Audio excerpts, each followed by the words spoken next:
ಧರ್ಮಸ್ಥಳದಲ್ಲಿ ನೂರಾರು ಶವಗಳನ್ನ ಹೂತಿಟ್ಟ ಪ್ರಕರಣಕ್ಕೆ ಸಂಬಂಧಪಟ್ಟಂತೆ ಬೆಳತಂಗಡಿ ಕೋರ್ಟ್ಗೆ ತನಿಖಾ ವರದಿಯನ್ನ ಸಲ್ಲಿಸಿದ್ದಾರೆ ಎಸ್ಐಟಿ 7 ಫೈಲ್ಗಳಲ್ಲಿರುವಂತಹ ಎಸ್ಐಟಿ ತನಿಖಾ ವರದಿ ಬೆಳತಂಗಡಿ ಕೋರ್ಟ್ನಲ್ಲಿ ಸಲ್ಲಿಕೆ ಮಾಡಿದ ಎಸ್ಐಟಿ ಎಸ್ಪಿ ಜಿತೇಂದ್ರ ಕುಮಾರ್ ದಯಾಮ ಯಾಕಂದ್ರೆ ಧರ್ಮಸ್ಥಳದಲ್ಲಿ ನೂರಾರು ಶವಗಳನ್ನ ಹೂತಿಟ್ಟ ಪ್ರಕರಣಕ್ಕೆ ಸಂಬಂಧಪಟ್ಟಂತೆ ಚಿನ್ನಯ್ಯನನ್ನ ಕೂಡ ತೀವ್ರ ವಿಚಾರಣೆಗೆ ಒಳಪಡಿಸಲಾಗಿತ್ತು ಹಾಗಾಗಿ ಈಗ ತನಿಖಾ ವರದಿಯನ್ನ ಸಿದ್ಧಪಡಿಸಿಕೊಂಡಿರುವಂತಹ ಎಸ್ಐಟಿ ಈಗ ಕೋರ್ಟ್ಗೆ ಅದನ್ನ ಕೊಟ್ಟಿದೆ 7 ಫೈಲ್ಗಳಲ್ಲಿರುವಂತಹ ಎಸ್ಐಟಿ ತನಿಖಾ ವರದಿಯನ್ನ ಈಗ ಕೋರ್ಟ್ಗೆ ಸಲ್ಲಿಕೆ ಮಾಡಲಾಗಿದೆ ಬೆಳತಂಗಡಿ ಕೋರ್ಟ್ಗೆ ಸಲ್ಲಿಕೆ ಮಾಡಿದ್ದಾರೆ ಎಸ್ಐಟಿ ಎಸ್ಪಿ ಜಿತೇಂದ್ರ ಕುಮಾರ್ ದಯಾಮ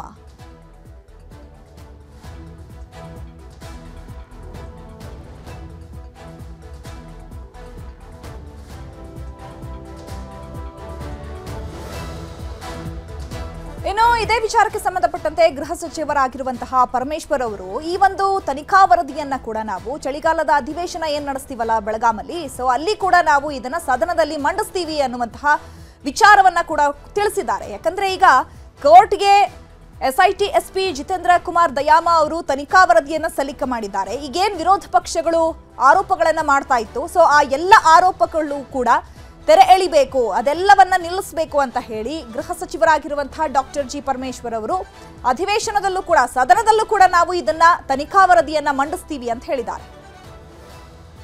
ರಾಜ್ಯ ಕಾಂಗ್ರೆಸ್ನಲ್ಲಿ ಪವರ್ ಶೇರಿಂಗ್ ಕ್ಲೈಮ್ಯಾಕ್ಸ್ ಹಂತಕ್ಕೆ ತಲುಪಿದೆ ಸದಾಶಿವನಗರ ನಿವಾಸದಲ್ಲಿ ಡಿಕೆ ಬ್ರದರ್ಸ್ ಗೇಮ್ ಪ್ಲಾನ್ ಹಾಕ್ತಿದ್ದಾರೆ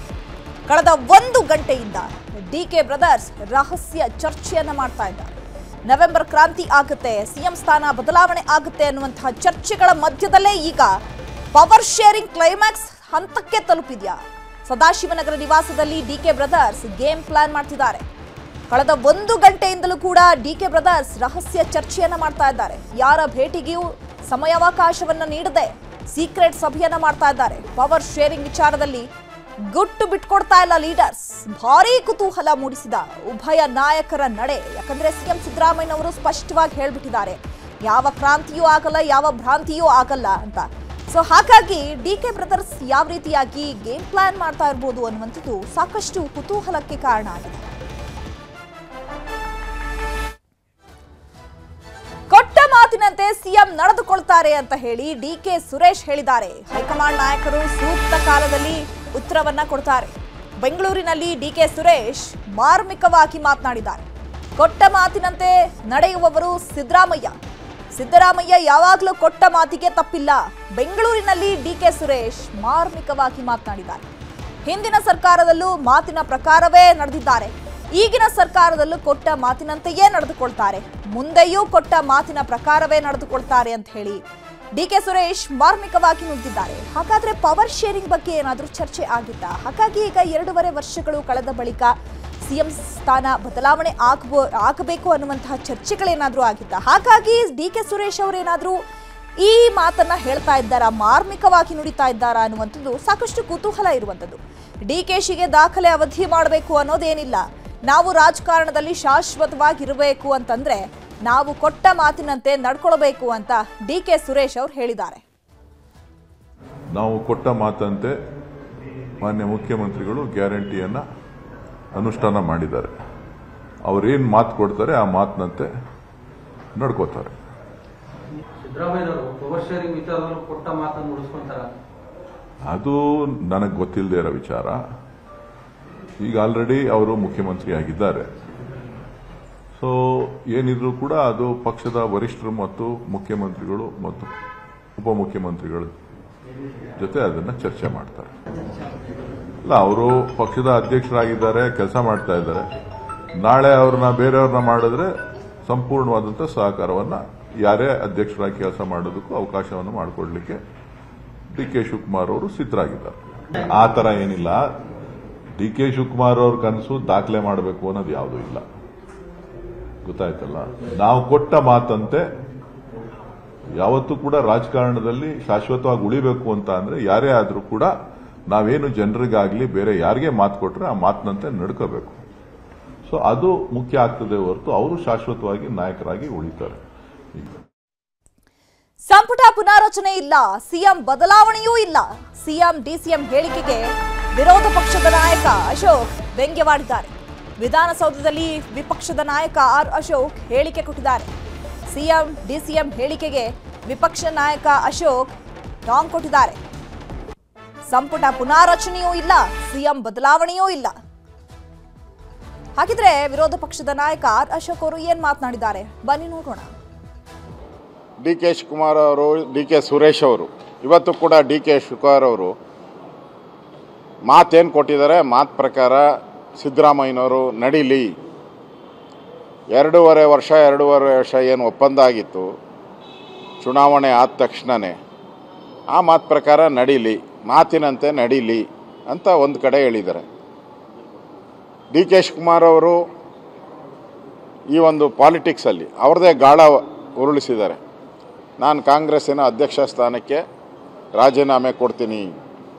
ಅಂದರೆ ಕಾಂಗ್ರೆಸ್ಸಿನ ಹೈಕಮಾಂಡ್ಗೆ ಸಿದ್ದರಾಮಯ್ಯನಿಗೆ ಒಂದು ಬೆದರಿಕೆ. ಆಮೇಲೆ ಮುಂದುವರೆದು ನನಗಿರೋಂಥ ಮಾಹಿತಿ ಉಪಮುಖ್ಯಮಂತ್ರಿ ಸ್ಥಾನಕ್ಕೂ ಕೂಡ ರಾಜೀನಾಮೆ ಕೊಡ್ತೀನಿ ಅಂತ ಒಂದು ಕಡೆ ಈ ಸ್ಟೇಟ್ಮೆಂಟ್ ಬರ್ತಾಯಿದೆ. ಇದಕ್ಕೆ ಕೌಂಟ್ರಾಗಿ ಇವತ್ತು ಚಾಮರಾಜನಗರ ಒಂದು ಮೂಢ ನಂಬಿಕೆ, ಅಲ್ಲಿ ಹೋದವರೆಲ್ಲ ಸಿ ಎಂ ಸ್ಥಾನ ಹೋಗ್ತೈತೆ ಅಂದ್ರೆ, ಆದರೆ ಸಿದ್ದರಾಮಯ್ಯನವರು ನಾನೇ ಇನ್ನೂ 5 ವರ್ಷ ಇರ್ತೀನಿ ಅಂತ ಹೇಳಿದ್ದಾರೆ. ಅದು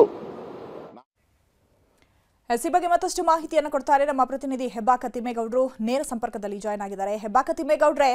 ನವೆಂಬರ್ ಕ್ರಾಂತಿ ಆಗುತ್ತೆ, ಸಿಎಂ ಸ್ಥಾನ ಬದಲಾವಣೆ ಆಗುತ್ತೆ ಅನ್ನುವಂತಹ ಚರ್ಚೆಗಳು ಸಾಕಷ್ಟು ಕೇಳಿ ಬರ್ತಾ ಇತ್ತು. ಅದರ ಜೊತೆಗೆ ಈಗ ಸಿಎಂ ಸಿದ್ದರಾಮಯ್ಯ ಅವರು ಹೇಳಿರೋದು ಯಾವ ನವೆಂಬರ್ ಕ್ರಾಂತಿಯೂ ಇಲ್ಲ, ಭ್ರಾಂತಿಯೂ ಇಲ್ಲ ಅಂತ ಹೇಳಿ ಸ್ಪಷ್ಟನೆ ಕೊಟ್ಬಿಟ್ಟಿದ್ದಾರೆ. ಆದರೆ ಡಿ ಕೆ ಸುರೇಶ್ ಅವರು ಈಗ ಮಾರ್ಮಿಕವಾಗಿ ಹೇಳ್ತಾ ಇರುವಂಥದ್ದು, ಸಿಎಂ ಸಿದ್ದರಾಮಯ್ಯನವರು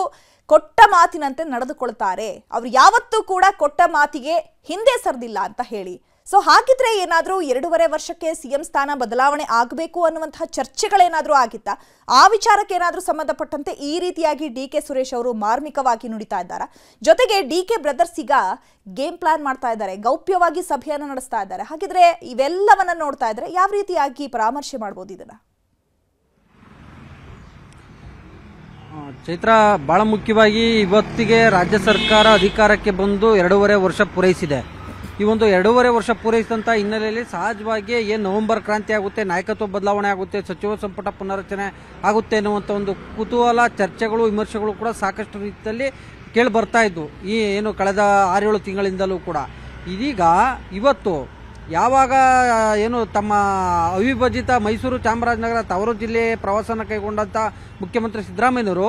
ನಾನು ಈಗಲೂ ಕೂಡ ಗಟ್ಟಿಯಾಗಿದ್ದೀನಿ, ಮುಂದೆಯೂ ಕೂಡ ಗಟ್ಟಿಯಾಗಿರ್ತೀನಿ, 5 ವರ್ಷಗಳ ಕಾಲ ನಾನೇ ಇರ್ತೀನಿ ಎನ್ನುವಂಥ ಒಂದು ಸಂದೇಶವನ್ನು ರವಾನೆ ಮಾಡಿರ್ತಕ್ಕಂಥದ್ದು. ಇತ್ತ ಡಿಸಿಎಂ ಡಿ ಕೆ ಶಿವಕುಮಾರ್ ಹಾಗೂ ಅವರ ಸಹೋದರ ಮಾಜಿ ಸಂಸದ ಹಾಗೂ ಬೆಮೂಲ್ ಅಧ್ಯಕ್ಷ ಡಿ ಕೆ ಸುರೇಶ್ ಅವರು ಸದಾಶಿವನಗರ ನಿವಾಸದಲ್ಲಿ ಕುಳಿತು ಇದೀಗ ಪೊಲಿಟಿಕಲ್ ಗೇಮ್ ಆಡೋದಕ್ಕೆ ಮುಂದಾದ್ರ ಅಂತ. ಯಾಕಂತ ಹೇಳಿದ್ರೆ ಕಳೆದ 2 ಗಂಟೆಗಳಿಂದಲೂ ಕೂಡ ನಿರಂತರವಾಗಿ ರಹಸ್ಯ ಮಾತುಕತೆಯನ್ನು ನಡೆಸ್ತಾ ಇರ್ತಕ್ಕಂಥದ್ದು. ಅದಕ್ಕೂ ಮುನ್ನ ಮಾಧ್ಯಮಗಳ ಜೊತೆ ಮಾತನಾಡಿದಂಥ ಡಿ ಕೆ ಶಿವಕುಮಾರ್ ಅವರು ಒಂದು ರೀತಿ ಸಿಎಂ ಸಿದ್ದರಾಮಯ್ಯನವರ ವಿರುದ್ಧ ಭಾವನಾತ್ಮಕವಾದಂಥ ಒಂದು ಅಸ್ತ್ರವನ್ನು ಪ್ರಯೋಗ ಮಾಡಿದ್ರ ಅಂತ ಡಿ ಕೆ ಸುರೇಶ್ ಅವರು. ಯಾಕಂತ ಹೇಳಿದ್ರೆ ಯಾರೇ ಒಬ್ಬ ವ್ಯಕ್ತಿ ರಾಜಕಾರಣದಲ್ಲಿ ಶಾಶ್ವತವಾಗಿ ಉಳಿಬೇಕಾದ್ರೆ, ಜನಪ್ರಿಯ ವ್ಯಕ್ತಿ ಆಗ್ಬೇಕಾದ್ರೆ, ನಾಯಕತ್ವ ಗಟ್ಟಿ ಆಗ್ಬೇಕಾದ್ರೆ ಕೊಟ್ಟ ಮಾತನ್ನು ಉಳಿಸ್ಕೊಳ್ಬೇಕು. ಅದು ಕಾರ್ಯಕರ್ತರಾಗಲಿ, ಹೈಕಮಾಂಡ್ ಆಗಲಿ, ಇನ್ನೊಬ್ಬರಾಗಲಿ ಅನ್ನುವಂಥ ಒಂದು ಮಾತನ್ನು ಹೇಳಿರ್ತಕ್ಕಂಥದ್ದು. ಇವತ್ತು ಮಾಧ್ಯಮಗಳಿಗೆ ಪ್ರತಿಕ್ರಿಯೆ ನೀಡುವಂಥ ಪ್ರತಿ ಹಂತದಲ್ಲೂ ಕೂಡ ಮಾತಿನ ಉದ್ದಕ್ಕೂ ಕೂಡ ಇವತ್ತು ಕೊಟ್ಟ ಮಾತನ್ನ ಉಳಿಸ್ಕೊಳ್ಬೇಕು, ಕೊಟ್ಟ ಮಾತಿನಂತೆ ನಡಿಬೇಕು ಅನ್ನುವಂಥ ಮಾತನ್ನ ಪದೇ ಪದೇ ಉಲ್ಲೇಖ ಮಾಡ್ತಾ ಇದ್ರು. ಈ ಮೂಲಕವಾಗಿ ಸಿಎಂ ಸಿದ್ದರಾಮಯ್ಯನವ್ರಿಗೆ ನೀವು ಕೊಟ್ಟ ಮಾತಿನಂತೆ ನಡ್ಕೊಳ್ಳಿ, 2.5 ವರ್ಷ ಅಧಿಕಾರದ ಹಸ್ತಾಂತರದ ಒಂದು ಒಳ ಒಪ್ಪಂದ ಏನಾಗಿದೆ, ಆ ಒಂದು ಒಪ್ಪಂದದ ಪ್ರಕಾರ ನಮ್ಮ ಸಹೋದರ ಅಂದ್ರೆ ನಮ್ಮ ಅಣ್ಣ ಡಿ ಕೆ ಶಿವಕುಮಾರ್ ಅವ್ರಿಗೆ ಅಧಿಕಾರವನ್ನು ಹಸ್ತಾಂತರ ಮಾಡಬೇಕು ಅನ್ನುವಂಥ ಒಂದು ಸಂದೇಶವನ್ನು ಕೂಡ ರವಾನೆ ಮಾಡೋದ್ರ ಜೊತೆಗೆ ಮತ್ತೊಂದು ಕಡೆಗೆ ಒಂದು ವೇಳೆ ಮುಖ್ಯಮಂತ್ರಿ ಸಿದ್ದರಾಮಯ್ಯನವರು ಏನಾದರೂ 5 ವರ್ಷಗಳ ಕಾಲ ಅಧಿಕಾರದಲ್ಲೇ ಮುಂದುವರಿಯೋದಾದ್ರೆ ಒಂದು ರೀತಿ ವಚನ ಭ್ರಷ್ಟತೆಯ ಸಂದೇಶವನ್ನು ಕೂಡ ರವಾನೆ ಮಾಡೋದಕ್ಕೆ ಒಂದು ಭಾವನಾತ್ಮಕವಾದಂಥ ಒಂದು ಅಸ್ತ್ರ ಪ್ರಯೋಗ ಮಾಡಿದ್ದಾರೆ ಅಂದ್ರೆ ತಪ್ಪಾಗ್ಲಿಕ್ಕಿಲ್ಲ. ಚೈತ್ರ, ಹೆಬ್ಬಾಕ ತಿಮ್ಮೇಗೌಡ್ರೆ, ಥ್ಯಾಂಕ್ ಯು ತಮ್ಮೆಲ್ಲ ಇನ್ಫಾರ್ಮೇಶನ್ಗೆ.